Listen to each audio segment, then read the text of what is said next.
네, 안녕하세요. 안녕하세요. 반갑습니다.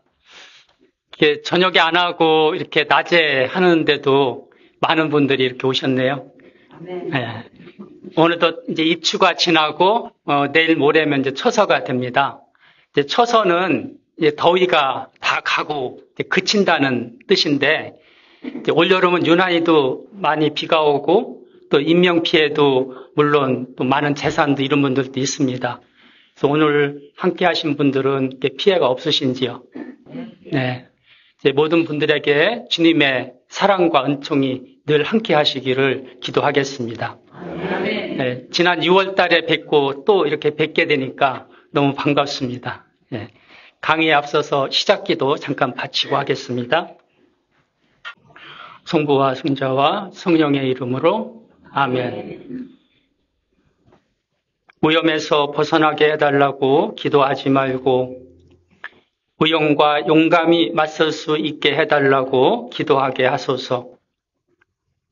고통을 가라앉게 해달라고 청하지 말고 고통을 이겨내는 마음을 달라고 청하게 하소서. 인생이라고 하는 싸움터에서 아군을 찾지 말고 스스로의 힘을 찾아낼 수 있게 하소서. 불안과 두려움 속에서 구원을 갈망하지 말고 자유를 쟁취하는 인내심을 갖게 하소서. 성공 속에서만 당신의 은혜를 느끼는 비겁한 자가 아니라 실패에서도 당신의 손길을 느끼게 하소서. 아멘. 성부와 성자와 성령의 이름으로 아멘. 지금 드린 기도는 인도의 그 시성 타고루 아시죠? 타고루의 오염, 고통과 싸워 이길 수 있기를 하는 기도입니다. 그 내용이 좋고 좀 심도가 있는 것 같아서 오늘은 시작 기도로 택해서 했습니다. 요즘 많이 힘들다고 하시지요? 네, 그동안 아무 일 없이 잘 지내셨습니까? 네. 성당에서 매일 미사를 드리고 또 묵주를 손에 들고 계속 밥 먹듯이 묵주기도를 드리는데 지금 이렇게 살고 있는 것이 신앙생활을 잘하고 있는 것인가? 그렇게 가끔 생각을 하셨을 거예요. 그리고 어떻게 하면 주님과 더 가까워지면서 정말로 성인다운 삶을 살아갈 수 있을까?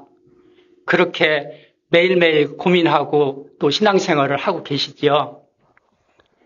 저도 그런 삶을 살아보려고 노력은 하는데 마음대로 되는 것 같지 않습니다. 오늘 말씀드릴 주제는 하느님과 함께하는 삶입니다. 제가 어려서부터 지금까지 하느님과 어떻게 살아왔는지 그냥 이것저것 이렇게 주제 없이 이렇게 말씀을 드릴까 합니다. 논 새맞이기하고 조그만 텃밭에서 나는 소출이 저희 8남매 그 사남 사녀가 1년을 먹고 살아갈 전부였던 그런 제 어린 시절이 있었습니다. 고등학교 1학년 때까지도 도시락을 싸가지고 다니지 못했고 걸어서 20리길을 이렇게 아침 저녁으로 통학하면서 너무 배가 고플 때는 여러분들 5월 6월에 아카시아 꽃 따먹어 보셨습니까? 아카시아 꽃을 따먹어 보고 또 오디를 따서 먹고 그렇게 배를 채웠었습니다. 그런데 한참 클 때라서인지 어디 가서 밥이라도 정말로 마음껏 먹어보고 싶었습니다. 그런 희망이 저희 담임선생님을 찾아서 이제 가정교사 자리를 하나 구했고 중학교 3학년 학생 가정교사 자리를 이제 구해서 들어가게 됩니다. 그 뒤로 대학을 졸업할 때까지 줄곧 가정교사로 생활을 하면서 지내왔습니다. 그리고 결혼하고도 아버지 교사로 성당에서 주일학교 교사를 12년 동안이나 하였으니까 참으로 이렇게 가정교사라고 하는 것이 묘한 인연인 것 같습니다. 제가 집을 나온 뒤로 가끔 집에 다니러 올 때 아버지가 서 있는 곳은 항상 밭이 아니면 그 밭과 이어진 그 2,000평 정도 야산에서 그 곡괭이를 들고 그 산을 개간하시느라고 이렇게 땀을 뻘뻘 흘리시는 그런 모습을 볼 수밖에 없었습니다. 약간 비탈진 곳도 있고 토질이 좋지 않아서 자갈이 너무 많이 나왔지만 아버지는 그거 생각하지 않고 일일이 하나하나씩 다 주워냈습니다. 그때 제 좁은 소견으로는 저렇게 열심히 하시는 아버지가 어디를 가서 열심히 저렇게만 하시면은 훨씬 나은 품팔이를 할 수 있지 않을까 하는 생각을 했는데도 불구하고 아버지는 어디 가시지도 않고 시종일관 그렇게 집에서 일만 하셨습니다. 저는 대학을 진학하고 직장 생활을 하기 위해서 정말로 낯설고 물설은 서울에서 힘든 여정을 살아가다 보니까 어느새 이제 아버지도 고향도 이렇게 멀어지게 되었습니다. 그렇게 몇 년을 살다가 보니까 이제 집에 한번 가보고 싶어서 이제 한번 마침내 집을 갔습니다. 이제 버스에서 내려서 이렇게 산모퉁이를 돌아서 저희 집으로 걸어가고 있을 때 제 앞에 펼쳐진 모습을 보고 아 하는 그런 소리뿐이 어떤 말도 할 수가 없었습니다. 왜냐면요. 그 볼품없던 2,000평 그 자갈을 굴러내던 그 야산은 정말로 파란 물감을 펼쳐놓은 것 같이 온통 파란 보리가 거의 제 키만큼 커서 바람이 부는 대로 파도처럼 그렇게 물결을 이루면서 저를 반겨주고 있었습니다. 어떻게 보면 아버지의 인간 승리였습니다. 마음으로부터 뜨거운 박수와 찬사를 아버지께 보내드리고 싶었습니다. 그 뒤로 그 밭은 계속 걸음을 주고 그 척박했던 땅이 기름지게 그렇게 가꾸셔서 이제 나중에는 담배 농사를 지어서 저희 식구가 살아가는 그런 산림 미천이 되었습니다. 그렇게 힘들게 사시면서도 신앙의 끈을 놓지 않으시고 이제 공소회장으로 일요일이면 동네 신자들을 함께 모여서 이렇게 공소회절을 바치셨습니다. 농사일에 바쁘신데도 불구하고 신앙생활을 소홀하게 하지 않으신 아버지의 그 모습이 지금도 어려울 때는 얼마나 힘이 되는지 모릅니다. 제가 살아가는 삶의 여정에서 어렵고 힘들 때마다 어딘가 메어달리고 싶을 때도 있습니다. 가까운 사람에게 위로받고 싶을 때도 많이 있었습니다. 어떤 때는 제가 한 일에 대해서 인정받고 싶기도 했고 사랑을 받고 싶을 때도 있었습니다. 이런 것들을 제가 살아있음에 그리고 제가 살아가고 싶은 그런 욕망 때문에 항상 원하고 바라는 것이고 이런 것들이 바로 하느님과 함께하는 그런 삶의 여정이 아닌지 모르겠습니다. 잠깐 제가 복음 묵상한 거를 말씀을 드릴까 합니다. 요한복음 5장 1절에서 9절에 베짜다 목가의 병자 이야기 잘 아실 겁니다. 예수님께서 병자가 누워있는 것을 보시고 말씀하십니다. 낫기를 원하느냐? 병자가 예수님께 이야기하지요. 선생님, 그렇지만 저에겐 못이 움직여도 물에 넣어줄 사람이 없습니다. 그래서 저 혼자 가는 동안에 누가 딴 사람이 먼저 못에 들어갑니다. 그렇게 대답을 했죠. 그래서 예수님께서 일어나 요를 걷어들고 걸어가거라. 그렇게 하시자 그 사람은 어느새 병이 나아서 요를 걷어들고 이제 걸어갔습니다. 그 복음 말씀을 저는 묵상을 하면서 제 내면에서 많은 혼돈을 가져오는 주님의 말씀이었습니다. 왜 그러냐면 저는 그동안에 38년이나 앓고 있는 병자와 똑같은 삶을 살아오지 않았나 싶어서입니다. 저의 말과 행동은 변령으로 일관하기 일쑤였고 제가 가지고 있던 저희 아직과 집착에서 벗어날 수 없었습니다. 또 그것이 최고인 것처럼 쓸데없는 별명을 하기에 급급한 그런 삶이었습니다. 제 오른 손바닥에는 5 손가락을 이어주는 뼈가 있는데요. 이 왼쪽 이 손바닥 안에는 지금 뼈가 없습니다. 그래서 엉덩이에서 뼈를 떼어내서 이식 수술을 했는데 뼈가 붙지 않았습니다. 그래서 이 안에는 지금 뼈 대신에 뭐로? 살로 가득 차 있는데요. 그 대신 이 가운데 손가락은 이렇게 굽어지질 않습니다. 이렇게 원활하게 이렇게 혈액순환이 안 되기 때문에 이쪽 오른쪽 어깨는 그 사고 당시에 이쪽으로 이렇게 부딪히면서 여기가 골절이 됐습니다. 그래서 이쪽 어깨는 이쪽 어깨보다 한 3cm 정도가 없습니다. 그리고 이쪽 오른팔 위에도 뼈가 없습니다. 그래서 지금 다른 그 인공관절로 여기 집어 넣어서 이 팔은 이렇게 올라가지 않아요. 지금 이 손은 올라가요. 올라가는데 이 팔은 안 올라가요. 인공관절을 해 넣었는데 마찬가지로 손바닥처럼 여기도 잘 붙지 않았어요.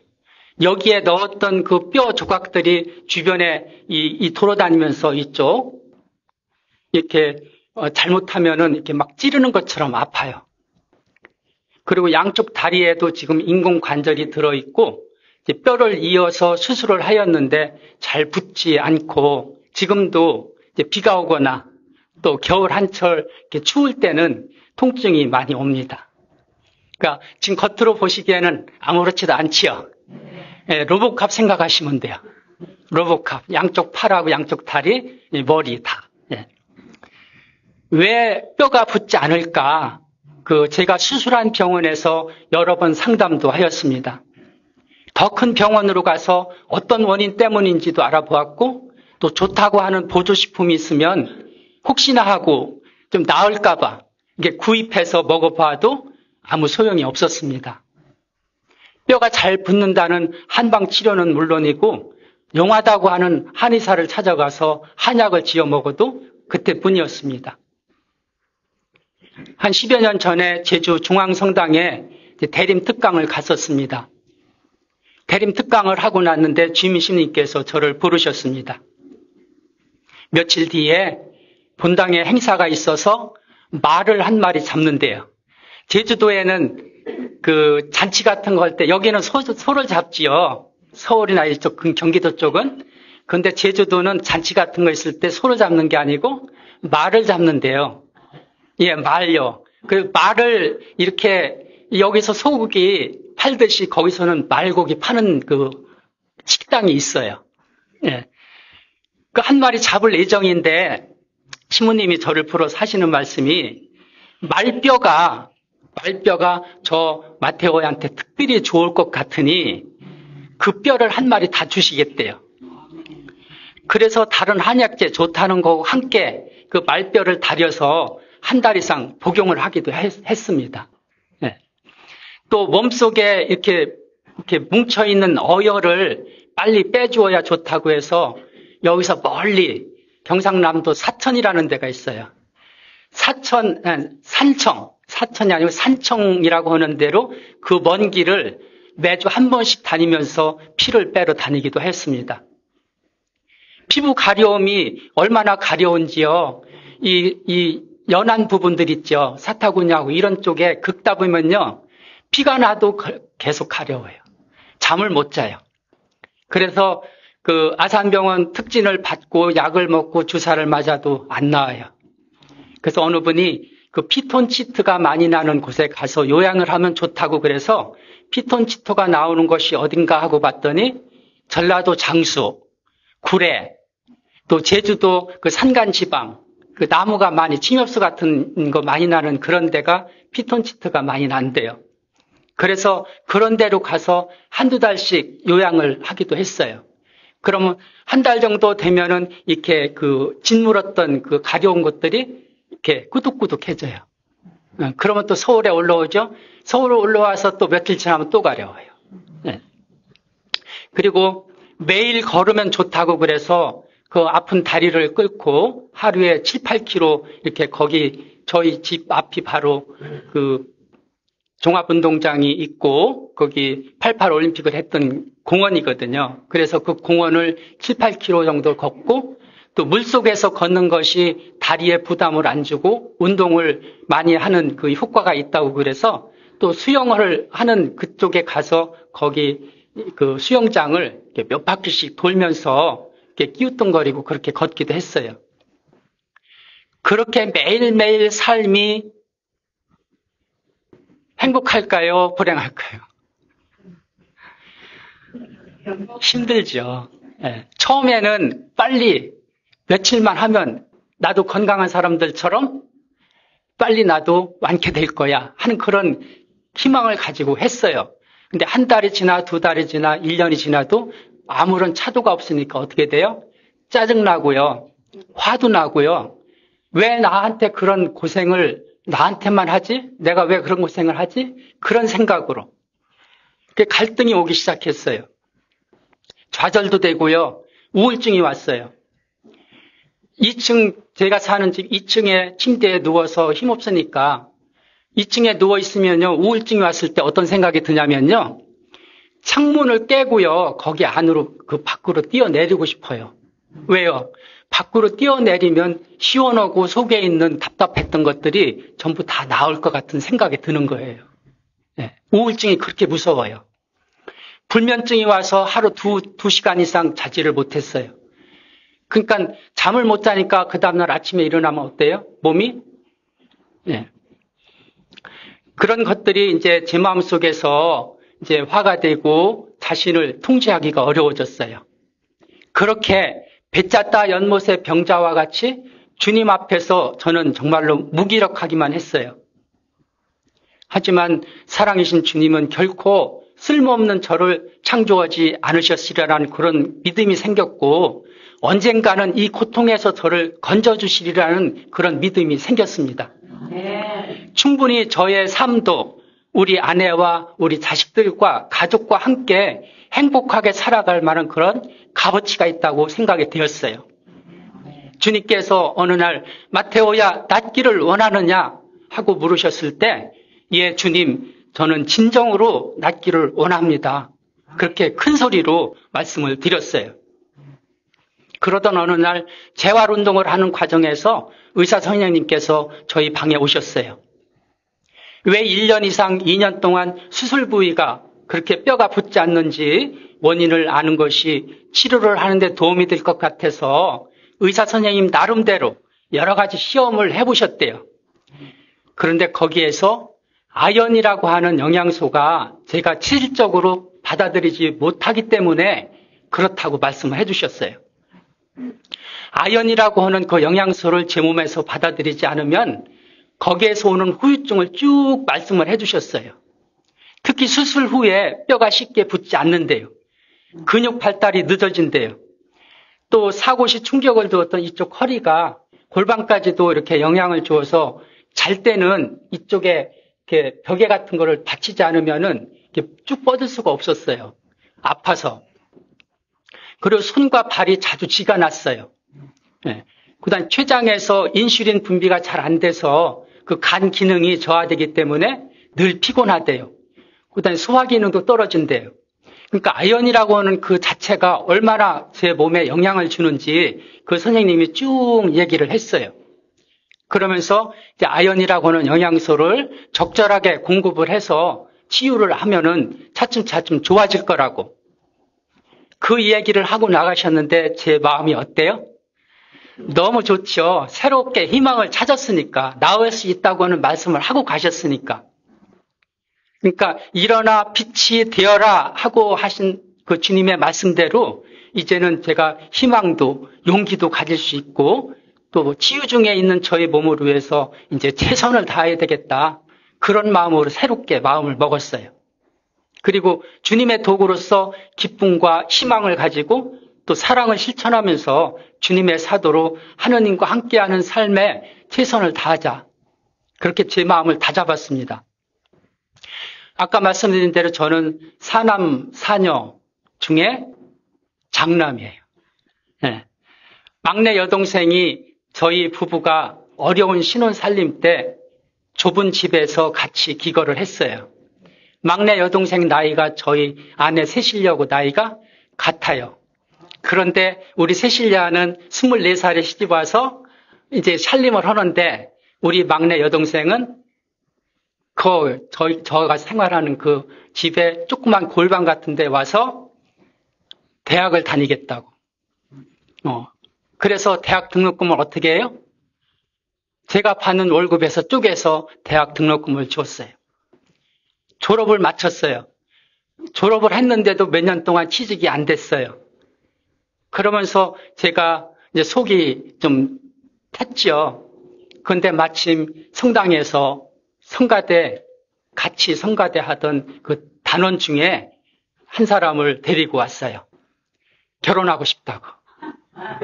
그러면 아버지도 저희 일찍 돌아가셨고, 어머니는 이제 아버지 돌아가실 때 암으로 돌아가셨으니까 시골에 있는 모든 전답을 다 팔아서 다 아버지 병원비로 썼기 때문에 시골에 남은 거 아무것도 없어요. 그냥 오로지 제가 타는 월급 가지고 위에 서울에서 생활을 하는데 어떻게 해요? 어머니 모셔왔죠? 팔남매 다 올라왔잖아요. 그런 와중에 이 녀석이 대학을 간다고. 그러면 졸업하고 조금이라도 좀 벌어서 오빠 도움이라도 줘야 되는데 또 시집을 간대요. 어떻게 해요? 시집 보내야 될 거 아니에요. 제가 아버지 역할을 해야 될 거 아니에요.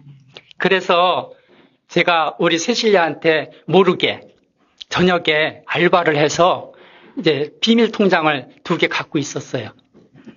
거기 보니까 그래도 장롱하고 이부자리하고 뭐 사골세빵 정도는 얻을 수 있는 돈이 됐어요. 그 통장을 2개 다 줬어요, 동생한테. 이 돈 가지고 넉넉하지는 않지만 어떻게? 준비할 것 좀 해라.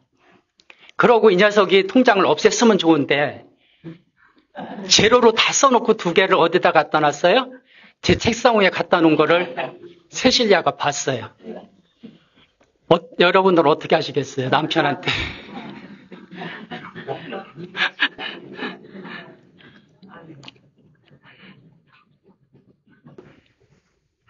이제 그런 뒤로 이제 시집가서 잘 살기만을 이제 저는 바라면서 또 다른 동생들이 있잖아요. 밑에 막내가 중학교 2학년이었어요. 그 동생들을 돌봐야 되기 때문에 그쪽으로 이제 신경을 쓰다 보니까 시집가서 잘 사는지 안 사는지 그냥 말로만 듣고 그렇게 한 30년이 지나도록 동생이 저한테 오빠 그때 힘들고 어려운데 고마웠어요. 올케 언니 그때 수고 많으셨지요. 그렇게 한마디도 들을 수가 없었습니다. 네. 물론 미안해서 또 감사한 마음과 고마움을 이렇게 전하고 싶어도 겉으로 드러나지 못했으리라고 저는 믿습니다. 일찍 아버님께서 선종해서 8남매 장남인 제가 당연히 해야 할 일로 알고 동생들을 돌봤던 것이지, 그리고 그렇게 하는 것이 바로 오늘 말씀드리는 주제 하느님과 함께하는 삶이라고 저는 굳게 믿었기 때문에 그로 인해서 추후에 동생들에게 어떤 대가를 바라고 한 것은 전혀 아니었습니다. 지금까지도 동생 부부나 다른 동생들이 성가정을 이루면서 잘 살아주기를 바라고 기도하면서 그렇게 지내오고 있습니다. 그런데 속으로 어떤 마음이 들을까요?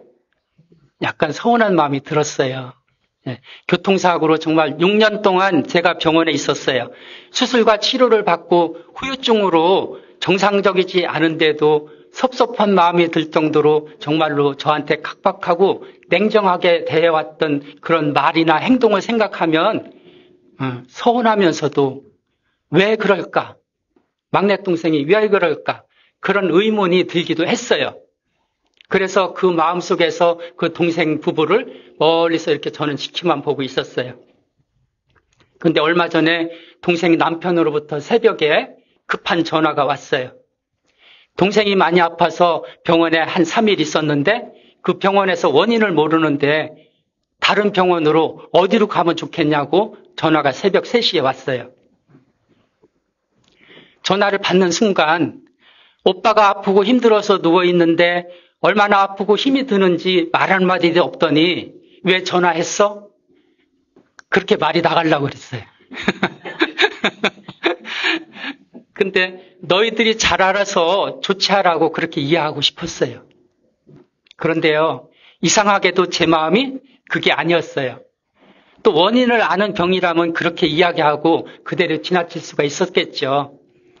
그런데 제가 병원에 있으면서 저도 수도 없이 후유증으로 지금 그때 고생을 하고 있었고 치유를 위해서는 이것저것 아까 말씀드린 대로 좋다는 건 다 가리지 않고 나아보려고 그렇게 힘든 여정을 보내고 있는 그런 생각을 하고 보니까 동생이 원인도 모르고 고열이 나서 계속 토하고 머리와 배가 아프다는데 그냥 놔둘 수가 없더라고요. 걱정과 안타까움을 가지고 동생이 입원하고 있는 병원으로 갔어요. 정말로 힘이 들어서 눈이 충혈되고 입술이 하얗게 말라서 기진해 있는 동생의 모습을 보았습니다.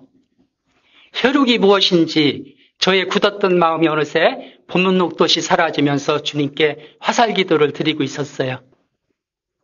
그래도 하나뿐인 오빠를 믿고 전화해서 상의하고 조치를 바라면서 의지해온 동생과 매제의 행동에 마음이 제가 짠하게 미안한 마음이 들고 또 저를 찾아준 것에 대해서 감사한 마음도 들고 그리고 동생 부부에게서 제가 바라는 것 이상으로 제가 동생들 부부한테 그동안에 정말로 해준 것이 별로 없었구나.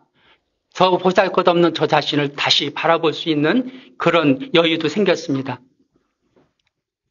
하지만 이럴 때일수록 모든 것을 주관하시고 섭리하시는 주님께서 제 모든 것을 의탁하고 또 제 안에 성령이 함께하여 주실 것을 청하면서 주님의 사랑과 치유의 은총이 동생 부부와 함께하여 주실 것을 기도드리고 빨리 회복되기를 청하는 것 외에는 제가 할 수 있는 것은 아무것도 없었습니다. 때로는 좌절과 어려움으로 삶을 포기하고 싶었던 제 몸의 아픔과 고통을 바라보고 주님의 기도도 제가 생각이 안 났다고 그랬잖아요. 너무 아플 때. 그래서 차라리 주님 저를 데려가 달라고 3번이나 주님한테 기도를 드렸었어요. 그런데 지금 이렇게 제 몸과 아픔, 고통을 모두 좀 이겨내면서 이런 것들이 모두 주님의 은총이고 선물이라는 것을 다시 제가 느끼고 알게 되었을 때 주님이 저희 모든 것이고 정말로 그 무엇과도 바꿀 수 없다는 것을 이 동생 부부들을 통해서 저에게 다시 한번 일깨워 주었습니다. 네. 제가 건강을 잃고 왼쪽 팔과 다리에 마비가 왔다고 그랬잖아요. 또 생각지도 않았던 교통사고가 나서 좌절과 실망에 떨어졌었다고 그랬잖아요. 그렇게 어렵고 힘들 때 정말로 따스한 봄이 빨리 와주기를 얼마나 기다렸는지 모릅니다.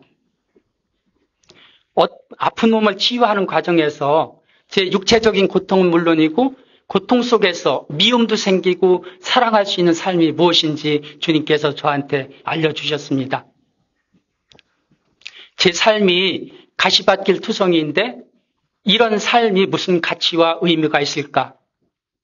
미사를 드리는데 어떤 때는 봉헌하는 의미를 잘 모르겠고 기도를 끊임없이 바치는데 왜 기도를 바쳐야 하는지 잘 모르겠고 그렇게 마음속에 올리는 것이 아무것도 없는데 이런 신앙생활을 해도 되는지 도대체 하느님의 사랑은 어디에 있고 어떤 것이 하느님의 사랑인지 그렇게 방황을 하며 살았던 때를 다시 생각할 수 있게 되었습니다. 제가 많은 수술을 받았다고 말씀을 드렸지요.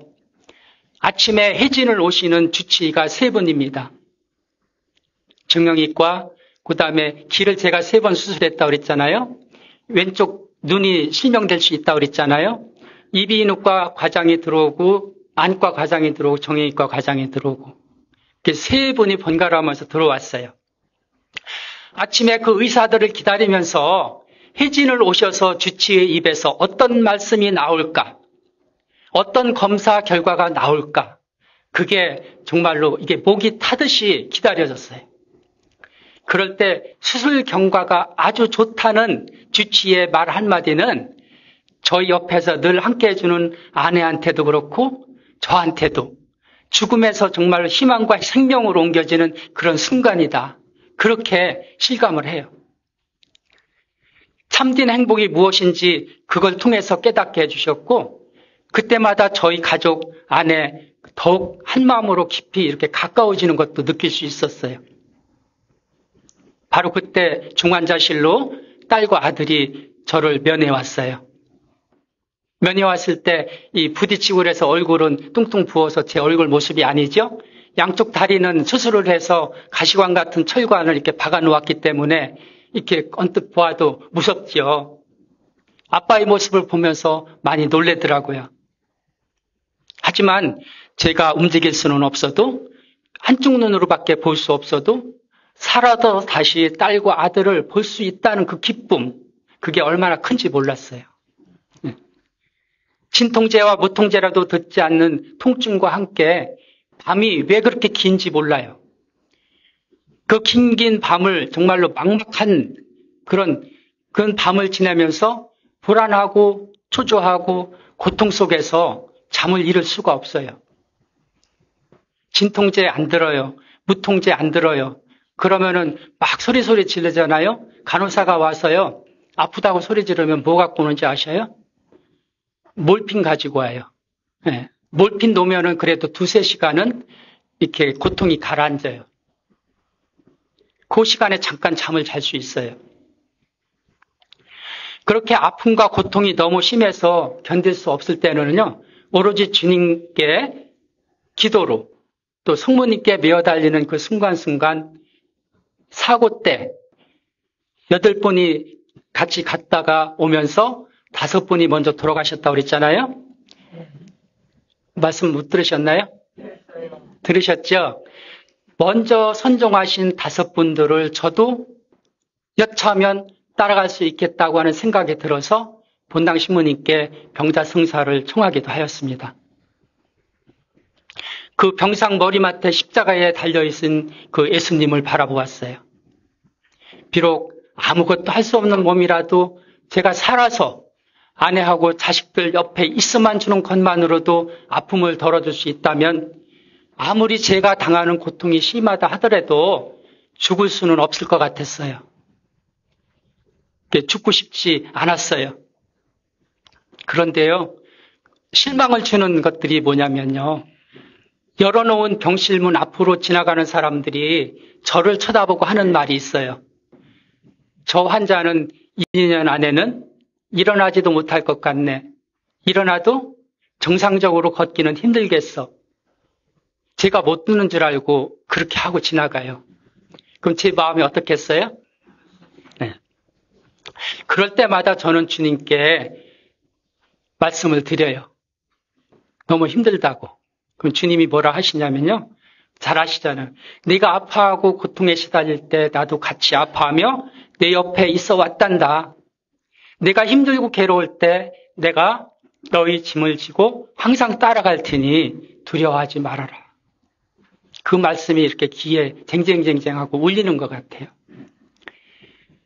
그런데 반면에 많은 신자들이 병문 안을 오셨어요.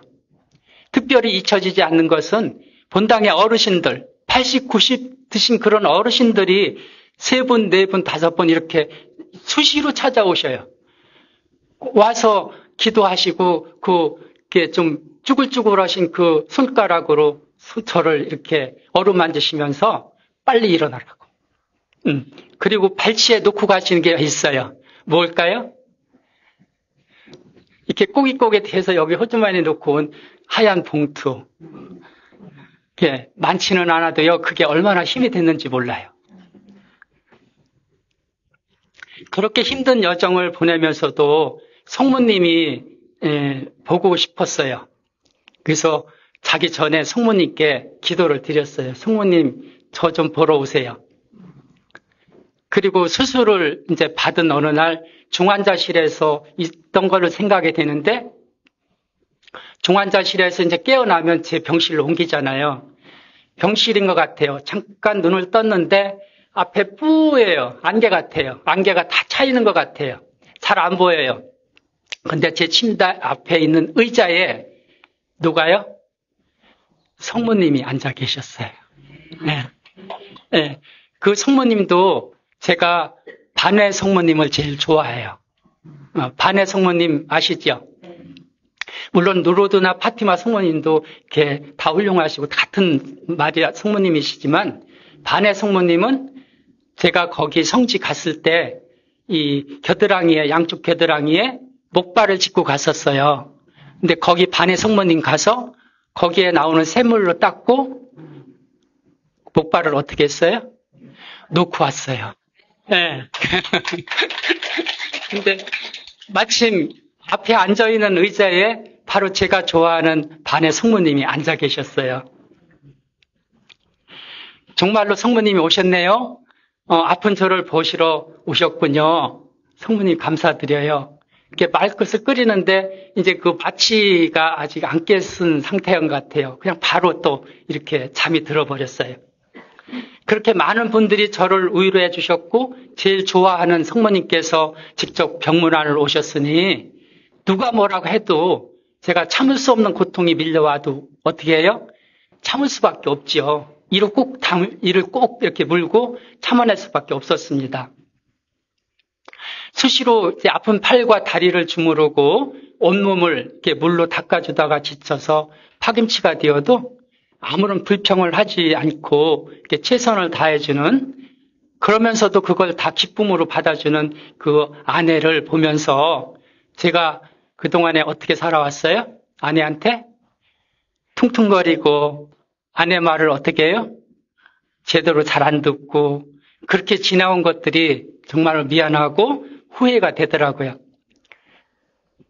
그리고 아이들한테도 그동안에 아빠로서 그 봉사한다고 회사 바쁘다고 그렇게 손 한번 제대로 잡아주지 못했던 그런 아빠의 그 뭐랄까 매정함이라고 그럴까 그런 것들도 이렇게 다시 느낄 수 있었어요. 그리고 홀로 이렇게 아버님 먼저 이제 하늘나라로 보내시고 이제 서울에 올라와서 정말로 장남의 얼굴 하나만 보고 올라오신 어머니는 그동안에 제가 어떻게 어머니를 모셨는가 그런 생각도 거기서 같이 할 수 있었고요.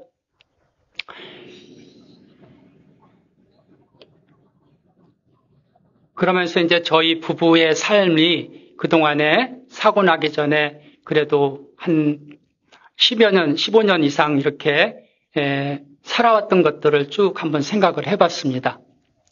삶의 의미가 없는 것 같았던 우리 부부의 삶이 어떤 것이 행복한 부부 생활인지 잘 모른 채 그렇게 세월에 쫓겨서 살아온 것 같았어요. 잘 먹고 잘 산다는 것이 무엇인지도 모르고 그렇게 지내온 것 같았어요. 결혼 후에 지금까지 가족들과 지내온 그동안의 일들이 영화 필름 들어가듯이 저희 머릿속을 스치고 지나갔습니다. 첫째 아이와 둘째 아이까지 낳아서 초등학교 들어갈 때까지도 저는 회사 일에만 열심히 하면 그래서 그냥 두툼한 월급만 갖다 주면 저는 아내한테 최선을 다하는 것이라고 그렇게 생각을 하면서 살아왔습니다.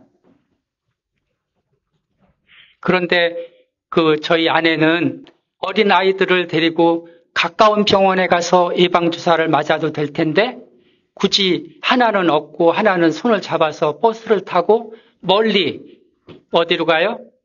보건소로 가서 예방주사를 마치고 그렇게 해서 다만 몇 푼이라도 아끼려 했던 아내의 마음을 저는 그때 잘 몰랐어요. 추운 겨울날 연탄 한 장을 아끼려고 정말 손을 호호 불며 지냈던 그 아내의 알뜰한 살림을 그때 저는 잘 몰랐습니다. 그리고 시골에서 올라오신 시아버지 항암 치료를 위해서 하루 이틀도 아니고 거의 1년 동안 서울대병원으로 모시고 다니면서 그 일이 얼마나 어렵고 힘든 일이었는지 그냥 아내가 그거는 해야 될 일이다. 나는 회사 가서 돈만 벌으면 된다 하고 그렇게 지내왔던 것 같습니다. 어느 날 저에게 이야기하는데요. 차마 마음이 시려서 들을 수 없는 것이 뭐냐면 첫째 아이를 임신하고 돈 1,000원이면 바로 그 시장에 나가서 귤을 이제 한 봉다리 한 15개 이렇게 정도 살 수 있었대요. 그런데 앞치마에다가 1,000원짜리 몇 장 넣고 귤을 사려고 가면은 아침에 나가는 시동생들이 형수님, 오늘 학교에 뭐요? 내야 될 일이 뭐고, 학용품 뭐 사야 되고, 그러면 여기 넣었던 돈을 어떻게 해요? 다 주고 모자라는 거죠. 그러니까 임신하고 아이 낳을 때까지 그 먹고 싶던 귤을 못 먹었대요. 그 얘기를 나중에 하는데 제가 들을 수가 없었어요. 너무 저기에서. 아내가 조금만 싫은 내색을 하거나 불만스러운 그런 소리를 해도 들은 척도 않고 무시해버렸고 또 그 아내의 가슴을 까맣게 태웠던 냉정한 그런 저였었는데 제가 요즘은 집에 들어왔을 때 가끔 아내가 집에 없는 그런 때가 있어요. 그럼 어때요? 제 마음이? 덜컥 겁이 나요. 어디 말 못할 병이라도 걸려서 자리에 누워있는 건 아닌가. 가끔 생각합니다. 다시 태어난다고 해도 잘해줄 수 있을 거라고. 고생시키지 않을 거라고. 그리고 수술을 정말로 15번 정도 받는 제 수술은 전혀 없을 거라고. 이제 제 영혼이 구원받을 수 있도록 주님께서 저에게 주신 은총을 말씀드리려고 하는데요. 아까 이렇게 들어오면서 보니까 복음 성가집이 다 없어요. 이렇게 회원님들한테. 그래서 제가 아까 18번을 우리 음악 단장님한테 준비 시작 성가로 불렀습니다. 그래서 오늘은 제가 성가를 부르지 않겠습니다. 그냥 준비했을 때 성가로 대신을 하고 그 마지막 부분이 하늘나라입니다. 그래서 오늘 참석하신 모든 분들이 그 18쪽에 있는 내 영혼이 은총 입어 그 하늘나라로 다 함께 하시기를 기도하면서 남은 그 말씀을 드릴까 합니다. 형들로부터 시기와 배척을 받아서 이집트로 팔려간 다음에 감옥 생활에서 생활하면서 받았을 요셉의 상처를 묵상해 보았습니다. 요셉이 이집트로 팔려가서 약 20년 동안 고생을 했지요. 20년 동안 고생을 한 다음에 재상이 되었죠. 재상이 되어서 형들을 만났을 때 뭐라고 하냐면 나를 이곳으로 팔아 넘겼다고 해서 마음으로 괴로워할 것도 얼굴을 붉힐 것도 없습니다. 나를 이곳으로 보낸 것은 형님들이 아니라 바로 하느님이십니다. 바로 하느님이라는 말을 가만히 저는 묵상을 해보았습니다. 그동안의 일들이 과연 하느님께서 저를 위해서 미리 만들어 놓으신 계획인가? 쓸모없는 인간을 창조하지 않으셨다고 하시더니 어디에 쓰시려고 하시는지 지나온 삶들이 참으로 답답하고 의미가 없었지 않았던가. 제가 성당 봉사를 열심히 하면 할수록 어떤 타성에 젖어서 일처리 중심에 제가 그 안에 있었고 교만으로 봉사를 했고 정말로 기뻐서 주님을 찬미하면서 봉사를 했는가? 그런 여유가 있었는가? 병상생활과 재활치료를 하는 동안 꽁꽁 얼어붙은 저의 가슴 속에 요셉과 같은 하느님은 없었습니다. 하지만 지금까지의 삶을 되짚어 보면 살아오면서 어렵고 힘이 들 때마다 주님은 오묘하게 저를 저버리지 않으시고 하나씩 건너갈 수 있는 징검다리를 놓아주신 것 같습니다. 제 힘으로는 도저히 해결할 수 없는 큰 일들인데도 불구하고 어느새 주님의 섭리가 그 안에 작용하고 있었습니다. 그 무렵에 치유의 주님께서 저를 치유 피정에 초대해 주셨습니다. 마음속에 지금까지 살아오면서 제일 상처를 준 사람이 누구인지 잠자리에 들기 전에 주님께 기도를 드리고 꿈에 나타나도록 청하라고 하셨습니다. 여러분들은 누가 꿈에 나오실 것 같아요? 제일 상처를 준 사람이 누구일 것 같아요?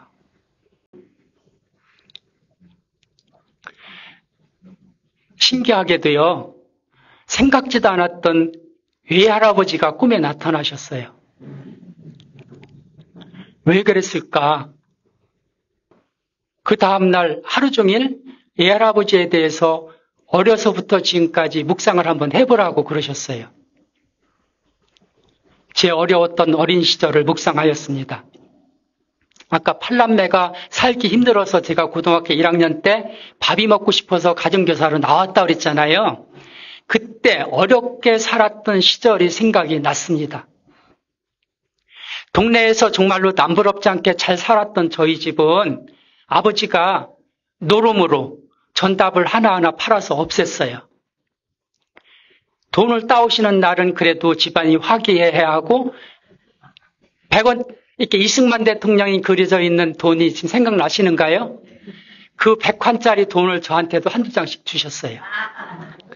하지만 많은 돈을 잃고 들어오시는 날은 그 화로 인해서 한 자리에서 진로 소주 한 자리에서 몇 병 드신지 아셔요? 7병 반. 7병 반을 드시고 나면요, 어머니하고 꼭 싸워요. 그러면 어머니가 밥을 차려서 갖다 주시잖아요. 드시지도 않고 그냥 마당으로 던져버려요. 상다리가 상한 것이 없어요. 그런 와중에도 어머니는 쌀하고 보리, 곡식과 계란 등을 조금씩 모아서 시장에 내다 팔으셨고, 그것으로 저희들의 신발, 그리고 때때옷 있잖아요, 설 때. 때때옷을 준비해 주셨어요. 그렇게 어머니의 사랑을 먹고 자랐어요. 어려운 삶으로 지내던 중 어머니는 어머니 형제들 간에 계를 들으셨어요. 거기도 7남매예요. 어머니 쪽도. 계주는 누구? 예할아버지. 집안의 곡식과 돈이 될 만한 것들을 모아서 예할아버지한테 보냈어요. 누가? 어머니가. 하지만 예할아버지는 계를 태워주지 않고 그 돈으로 어떻게 해요? 당신의 논과 밭을 샀어요. 그 농사를 지어서 수확하면 가을에 갚겠다. 그렇게 하시고 자기가 나중에 갚았을까요? 안 갚았어요. 제가 어린 시절인데도 그 생각이 나요. 그 후로도 무슨 명목인지 모르지만 어머니는 없는 살림에 있는 거 없는 거 친정에 보내기 급급했어요. 나중 사실을 알게 된 아버지와 관계도 급기야 어떻게 돼요? 불목하는 사이가 돼서 아버지하고도 말씀도 나오지 않았어요. 그런 애할아버지가 한 10여 년 전에 돌아가셨을 때 저희 선산이 있어요. 아버지가 어렵게 마련해 놓으신 선산이 있고 그 위에 할아버지들이 쭉 있어요. 저희 할아버지 잠깐 말씀을 드렸었나요, 전에? 저는 5대조 할아버지 때부터 내려오는 구교 집안이에요. 근데 5대조, 4대조 할아버지는 우리 선산에 없어요. 왜요? 저희 집이 서산 해미예요. 해미에서 가까워요. 근데 병인박해 때 5대조, 4대조 할아버지가 붙들려서 무명 순교를 당하셔요. 그래서 그 우리 선산에는 5대조, 4대조 할아버지가 안 계셔요. 3대, 그러니까 중조 할아버지부터 계셔요. 그런데 그 선산에 그렇게 어렵게 마련해 놓으신 아버지가, 돌아가신 아버지가 마련해 오신 선산에 이 할아버지가 돌아가셨는데 저한테 얘기도 없이 거기다 뭐를 했어요? 묘를 쓴 거예요. 여러분들은 어떠시겠어요? 거기다 묘를 써도 괜찮아요? 괜찮다고 그러면 성인인 것 같은데. 근데 그걸 언제 알았냐면요. 돌아가시고 나서 그 다음날 제가 어머니가 이제 가서 그 상을 치르고 들어오셔서 어머니한테 여쭤봤어요. 어떻게 잘 치르고 오셨어요? 선산은 어디에 모셨어요? 우리 집 선산에 모셨다는 거예요. 그때 알았어요.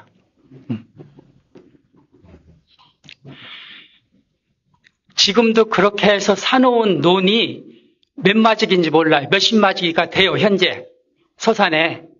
예, 그 외삼촌이 지금 다른 사람한테 이렇게 소작을 준다 그러죠.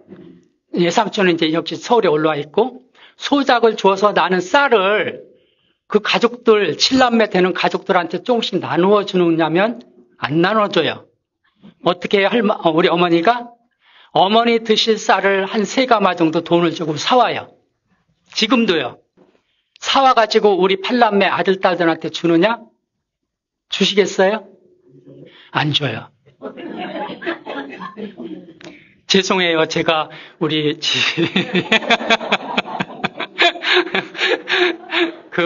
좀 안 좋은 얘기들 드려서 죄송한데 그냥 주님의 사랑으로 받아주셔요.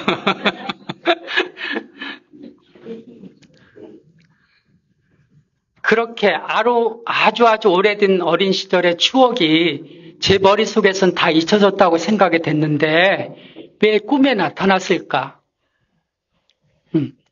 어려서부터 형성되어 온 애가와의 문제들이 당연히 지금 이모하고 이삼촌과의 관계가 서먹해져서 지금까지 제가 왕래를 하지 않습니다. 제가 잘못이죠. 제가 찾아뵈야죠. 지금이라도 지나간 것을 어머니가 이래서 그랬다 하고 상황 설명이라도 해주시면 좋겠는데 지금 94세예요. 말씀 안 해주셔요. 지금도 우리 친가 팔남매 쪽보다는 외가 쪽이 우선이에요. 그쪽에 무슨 일 있으면 꼭 가셔요. 이쪽에 누나들, 우리 집안에 누구, 혼사든 뭐든 있으면은, 나 힘들어서 안 간다. 그만이에요. 근데 저쪽에서 뭐가 있다면, 불러요. 너 차 좀 갖고 와. 나 저기 좀 안성에 좀 갔다. 그래서 다녀오셔요.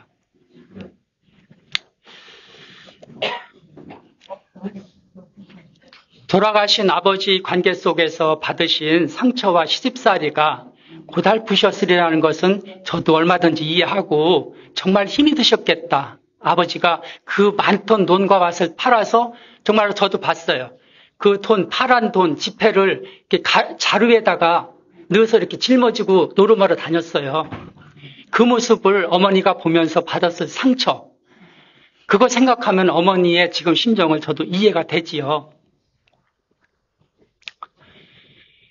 그런데 아직 마음이 전부 완고하셔서 그런지 모르지만 아직도 그렇게 계시는 그 어머니의 모습이 좀 답답하기도 해요. 근데 피정지도 하시는 수녀님께 지금까지 말씀드렸던 내용들을 전부 이제 말씀을 드렸더니 할아버지가 얼마나 미운지 물으셨어요. 제 가슴속 깊이 저도 모르게 쌓여있던 것들이 그렇게 큰 상처로 남아 있었는지 저는 몰랐어요. 수녀님이 피정집 다락방으로 올라가 보래요. 5층 다락방으로 올라갔어요. 거기에는 뭐가 있었냐면요. 권투 글러브하고 샌드백이 놓여 있었어요. 글러브를 끼고 샌드백을 미운 사람이라고 외할아버지라고 생각을 하고 때려줄 수 있는 데까지 때려보래요. 이 속의 상처가 다 어떻게 할 때까지? 나을 때까지. 네.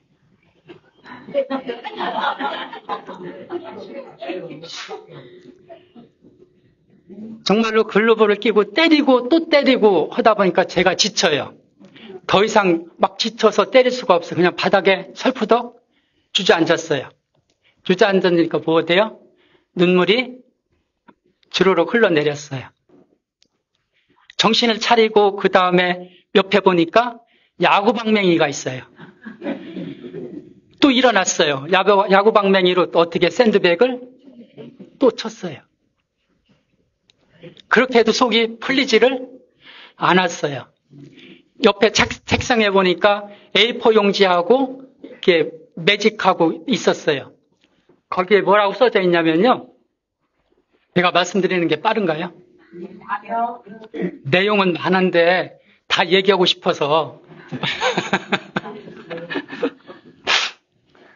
그 A4 용지하고 매직하고 그게 놓고 거기 뭐라고 써져 있냐면 미운 사람 얼굴을 거기다 그려보래요.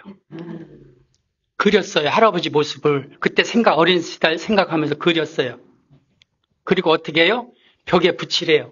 벽에 붙였어요. 구두 세고 자식들의 피와 땀으로 사들인 논과 밭을 한 평도 가지고 갔어요? 못 갔어요? 가지고 가시지도 못할 땅을 사놓고 외할아버지 왜 그러셨어요? 하고 크게 물어봤어요. 또 입장을 바꾸어서 고생 속에 한 생을 살아오신 어머니는 왜 그랬을까요? 생각해 봤어요. 참으로 당신 자신뿐이 모르고 살아오신 그 처지가 어떻게 해요? 아련했어요. 정말로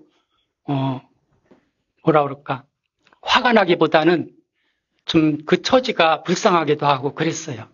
왜? 조금만 더 배려하고 나눠주고 이해할 수 있는 그런 삶을 살다가 주님과 함께 가셨다면 얼마나 좋았을까 하는 그런 생각으로 어머니하고 외할아버지를 위해서 기도하기 시작했어요. 저희 상처들이 깨끗하게 치유되기를 또 청하고 하느님 곁에 있기를 청하면서 외할아버지가 하느님과 함께 하면 얼마나 좋을까 그렇게 기도를 드렸어요. 그러면서 이집트로 팔려간 요셉이 팔아넘긴 것은 형들이 아니라 바로 하느님이라고 아까 얘기했잖아요. 외할아버지를 통해서 지금의 저를 돌아볼 수 있게 해주셨고 저는 죽어서 하늘나라에 갈 수 있을까 하는 생각을 할 수 있도록 해주신 거에 대해서 감사한 거예요. 네. 저에게 하루 24시간을 주시는 분은 누구예요? 하느님이세요. 지금까지 말씀드린 것들은 모두가 자고 먹는 시간을 빼고 저희 몸이 어떻게 살아야 고통 없이 살아갈 수 있을까, 편하게 살아갈 수 있을까, 남들보다 더 좋은 집을 가지려 애를 썼고 더 잘 살아보려고 안간힘을 다하면서 그렇게 살아온 여정이었어요. 그러면 제 영혼을 구하기 위해서 얼마나 애를 썼는가, 얼마나 안간힘을 썼는가, 하루 몇 시간이나 주님과 함께하는 삶을 살아왔는가. 제가 봉사하고 있는 단체에 말기암으로 고생하는 자매님이 한 분 계십니다. 이미 오래전에 암이 발생했어요.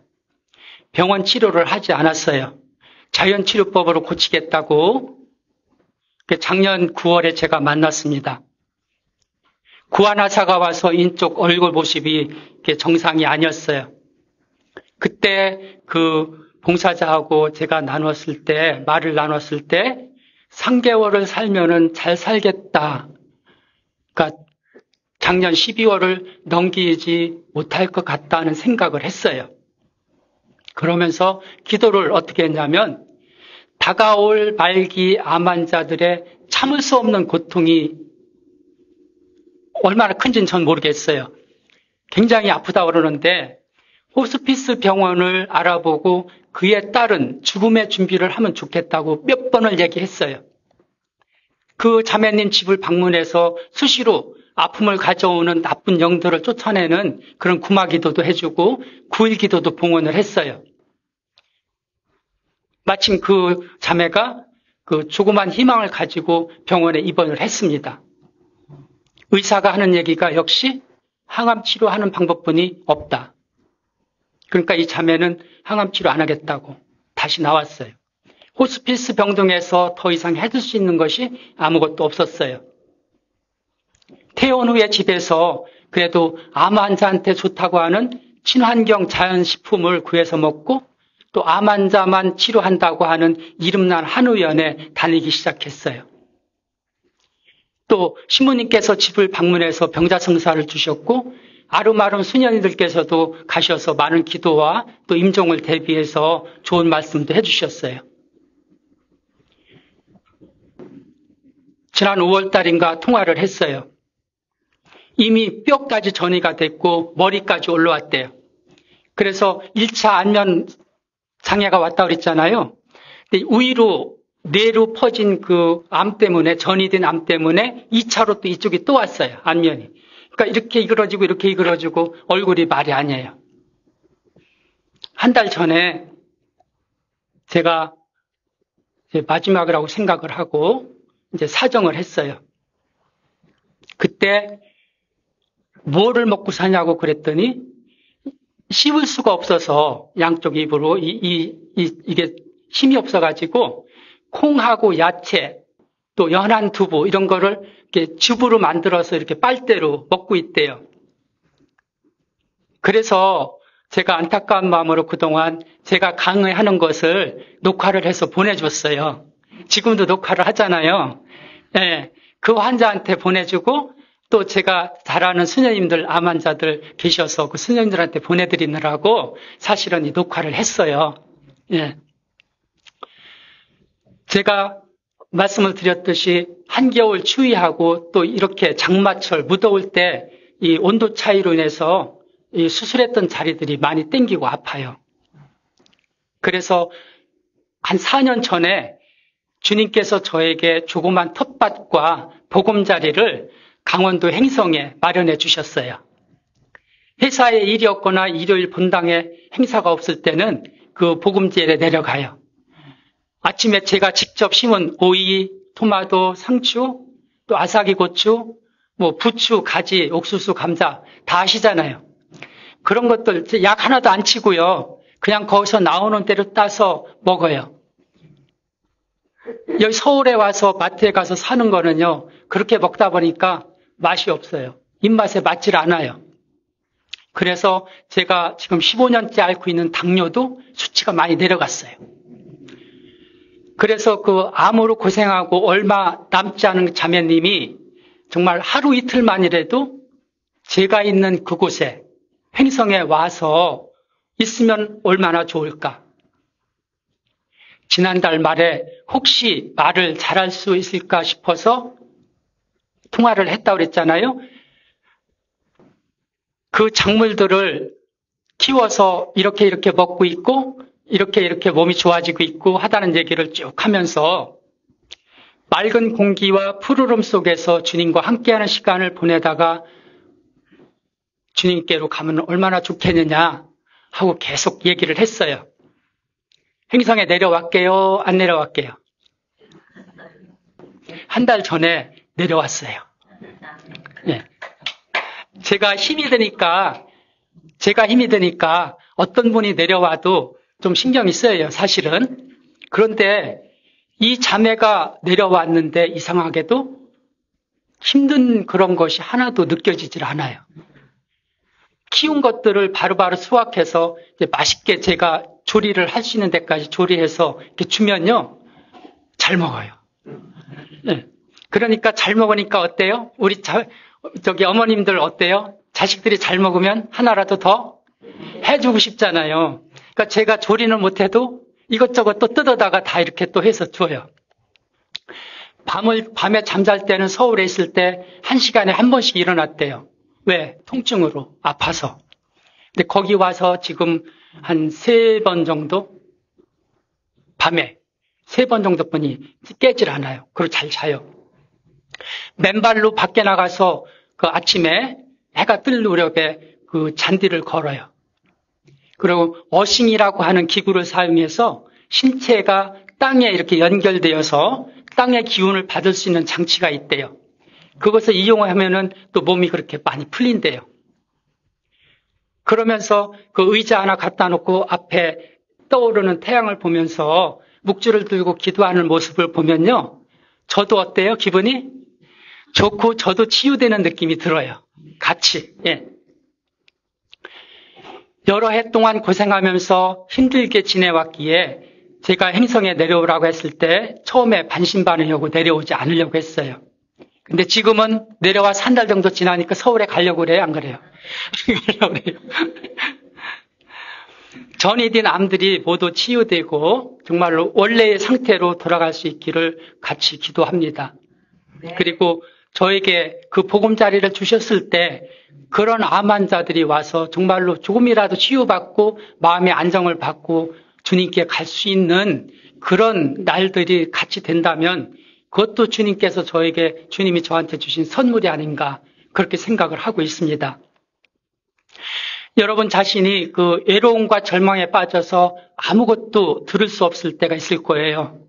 또 누군가 내미는 손을 통해서 주님의 사랑을 느끼고 깨달을 수 있도록 그렇게 기쁠 때, 슬플 때, 또 어려운 고통을 당할 때 조금만 배려해주고 조금만 나누고 이렇게 손을 내밀어주면은 그게 얼마나 희망이 되는지 몰라요. 오늘 말씀드리고자 하는 그 주제가 주님과 함께한 삶이라고 그랬잖아요. 여기 계신 분들은 본당에서 이제 사목회에도 계실 거고 또 단체장으로 봉사하실 거고 또 구역에서 구역반장 다 이렇게 봉사하셨을 테고 지금 하고 계시리라고 믿습니다. 제가 마지막으로 말씀드리고 싶은 거는 제가 사목회장으로 봉사하면서 하느님을 만난 이야기를 하고 강의를 마치도록 하겠습니다. 주일을 어떻게 보내는 것이 거룩하고 뜻있게 보내야 하는지 사목회장으로 봉사를 어떻게 해야 주님 모시기에 합당한지, 그리고 주님의 마음에 들도록 정말로 좋고 순수하고 하루 이틀이 아닌 항구하게 올바른 의도로 실행하는 것인지 늘 성체 앞에 머물러서 하느님께 기도드립니다. 자랑이 아니지만은 저는 지금 13년째 본당 사목회장으로 봉사를 하고 있습니다. 주인 시모님으로부터 사목회장으로 처음 부르심을 받았을 때 그때는 정말로 한참 회사 일에 매달려서 주야 없이 일에 여념이 없었고 또 교통사고로 다친 곳이 수술도 그때 7번인가 8번째 수술을 받았을 때예요. 그러니까 몇 번인지 더 뭐를 수술을 더 해야 되는데 총 제가 15번 수술을 했다고 그랬잖아요. 그 몇 번을 더 해야 될지도 모르는데 사목회장을 해달라고 주임시원이 말씀을 하시는데 어떻게 해야 될까요? 못한다고. 하야.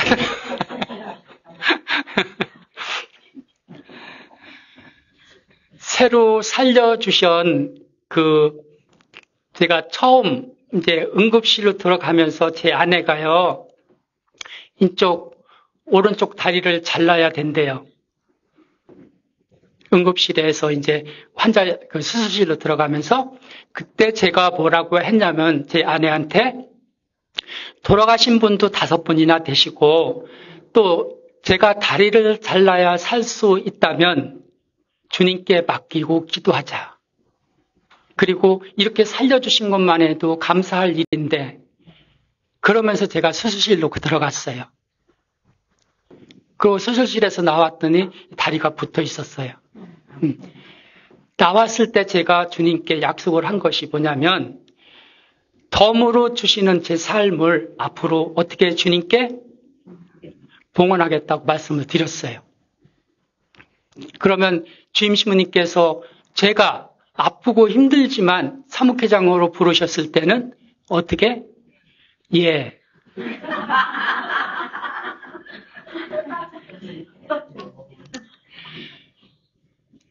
대답을 하기 전에 제가 미사 봉헌을 하면서 주님의 그 말씀을 듣고 싶었어요.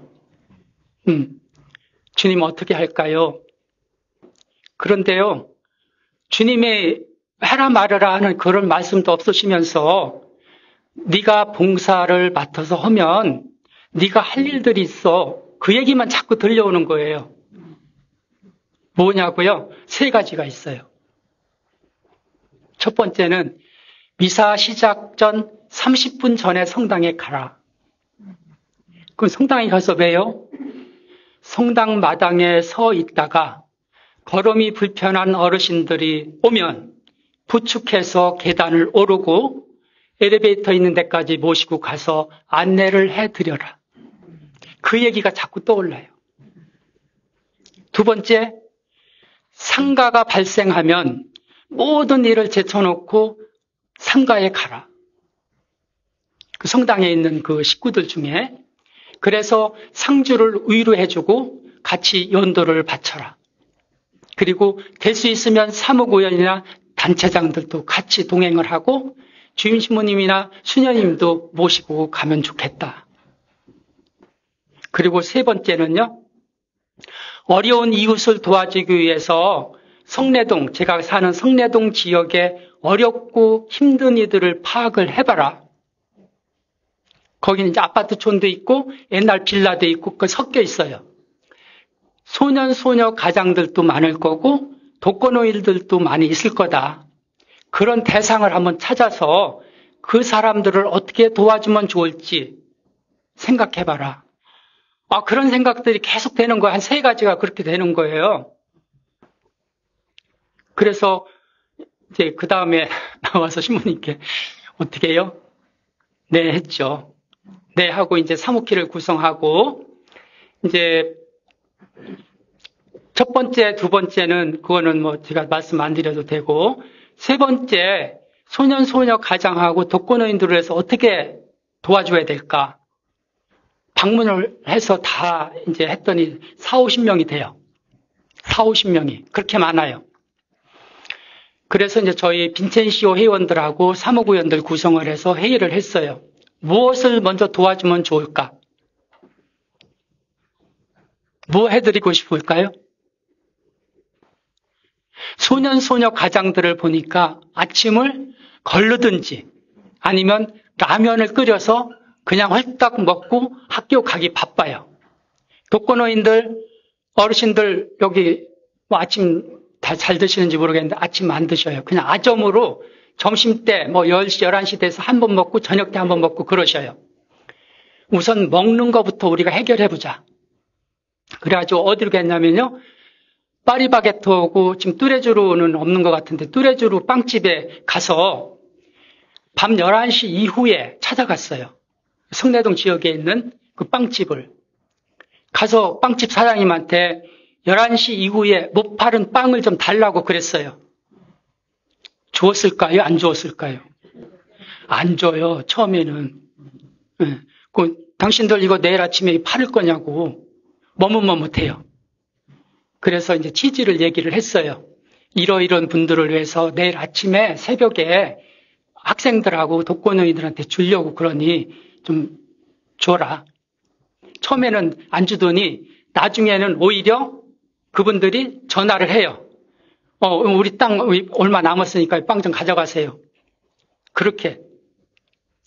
그래서 이제 나중에는 조를 짜서요. 몇 조로 나눠가지고, 우리 빈첸시 의원들 또 구역, 레지오 회원들, 구역 반장들 이렇게 해서 조를 짜가지고 새벽 5시부터 그걸 돌렸어요. 근데 방문을 해서 독거노인들이나 청소년 가장들 지하 단칸방이에요. 방이 어떨까요? 벽지도 신문으로 발랐는데 요즘 벽지 그런 거 아니에요. 물이 새서 밴 그런 벽지, 그 장판도 오래돼서 방바닥이 어때요? 장판 오래되면 그게 어떻게 돼요? 짜개지잖아요. 그런 장판. 그다음 싱크대 보면 문짝이 어떻게 돼요? 안 맞아요. 잘 닫혀지질 않아요. 성한 곳이 없어요. 빵도 중요하지만 그래서 시설분과 의원들을 같이 협조를 구했어요. 구역원들의 도움을 구했어요. 그래서 벽지도 발라주고 싱크대하고 문짝도 같이 수리를 해줬어요. 그 시설분과 의원들이나 그분들은 그 수리하는 거 그렇게 어려운 거 아니잖아요. 금방 하면 금방 되더라고요. 그렇게 해줬더니 독거노인들이 어떻게 해요? 예비자 교리 때 예비자 교리를 받으러 와요. 시니어 대학에 어떻게 해요? 노인대학에 입학을 해요. 그렇게 해서 2년, 3년이 지나니까요. 노인대학 어르신들이 160명으로 늘어났어요. 서울에서 세 번째. 저희 신자가 5,300명 밖에 안 돼요. 근데 10,000명이 넘는 신자들이 서울에 많잖아요. 그런 성당이. 그런데 세 번째로 학생이 많은 성당이 됐어요. 그래서 금요일마다 한 번씩 그 노인대학이 있는데 주임 신부님을 모시고 내려가요. 원장 수녀님 모시고 가요. 같이 가서 율동도 하고요. 노래도 부르고요. 그러니까 흥이 날 수밖에 없어요. 그래서 아무리 뛰어난 선수도 팀에 도움이 없으면 승리할 수 없듯이 힘겨운 것이 있다 하더라도 서로 이렇게 격려해주고 위로를 하면서 봉사를 한다는 것이 얼마나 큰 일인지 알 수 있었어요. 그러니까 역할 분담을 해서 서로 다른 달란트하고 또 하느님으로 받은 어떤 전문성을 이렇게 각자가 다 발휘할 수 있었어요. 그래서 처음에는 사무구연을 뽑아놓고 보면 단체도 그래요. 단체도 있으나마나 한 사무구연이 있어요. 있어도 좋고 없어도 좋은 사무구연이 있어요. 반면 꼭 있어야 할 사무구연이 있어요. 그럼 있으나마나 한 사무구연이나 있어도 좋고 없어도 좋은 사무구연은 차라리 없는 게 좋잖아요. 그런데 이런 분들도 가지고 있는 자기의 재능을 이렇게 곳곳에 쓰니까 나중에 다 필요한 사람이 되는 거예요. 마지막으로 여기 계신 자매님들이나 어르신들, 손주들 지금 다 컸지요? 저는 지금 이제 딸, 아들 전부 시집 가서 이제 딸이 손주가 3살, 그 다음에 손녀가 작년 12월에 낳았고요. 얼마나 이쁜지 몰라요. 그 갓난아기가 처음으로 일어섰을 때 엄마 아빠가 어때요? 기쁘지요. 또 온 가족이 그 일어서는 모습을 보면서 어떻게 해요? 박수를 치면서 좋아하죠. 한 걸음 더 나아가서 한 발자국 뛰어놓았을 때 또 어때요? 또 틀리죠. 그리고 기우뚱거리면서 몇 발자국을 걸었을 때 그 기쁨이 더 클 거예요. 그때 아기가 쳐다보는 시선을 누구를 쳐다봐요? 엄마를 쳐다봐요. 그 끼우뚱 한 걸음 한 걸음 가면서 엄마에게 거의 다가갔을 때 와락 엄마 품에 안기지요.